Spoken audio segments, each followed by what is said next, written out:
Facebook is hitting back against reports that its Instagram app is bad for the mental health of teenagers, especially teen girls. They're also putting their plans to roll out a version of the app for kids on hold. Here's what the head of Instagram said on the Today Show. I have to believe that a world where there's a version of Instagram that's designed for tweens, one where there's no ads, where there's age-appropriate content, and one where a parent can choose to let their child use it and control things like who they follow and who they message, is better than the alternative. I do want to be very clear that if anybody leaves using Instagram feeling worse about themselves, that's an important issue that we need to take seriously and that we need to figure out how to address. Wow. Well, unfortunately, a lot of teens feel worse about themselves when they go on Instagram. According to Facebook's own investigation, Instagram made a third of teenage girls surveyed feel worse about their body image. Among teens who reported suicidal thoughts, 13% of British users, 6% of American users, all traced back to Instagram.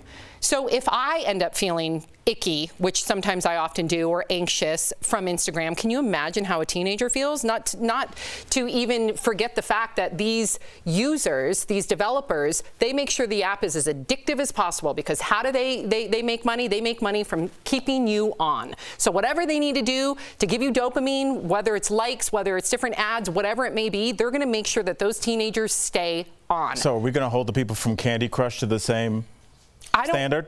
I honestly, I'm not going to even talk about adults right now.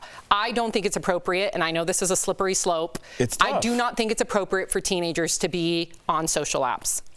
It's tough. I mean, I agree. I really do. I think it's almost literally like opening up the whole world, and I think as a kid you need to slowly get into it, but sometimes that horse is already out of the barn and the kid is already in there. So like, what do you guys think?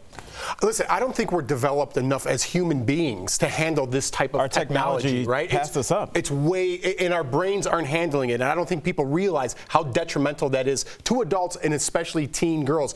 It's a fact. I don't know if you could prove it in court, but it's a fact that suicide is up in teen girls directly related to social media. I know this guy represents Facebook and Instagram. He makes a lot of money doing it, but the people who invented it, like you said, say it's addictive. I don't even let my own kids on there. If you guys are confused about letting your kids on or who's right and who's wrong, check out The Social Dilemma on Netflix and learn a lot about what's really going on with social media. Obviously, I'm the only one who's not a parent on this panel, but I do think that there needs to be personal accountability, and the moment that we aren't taking personal accountability for what's happening in your household is problematic. You can't always be popular with your children, and parents need to step in and take control of the situation as well, as much as they can. You can't constantly point the fingers at people and not point the finger and take responsibility for what you're allowing in your household.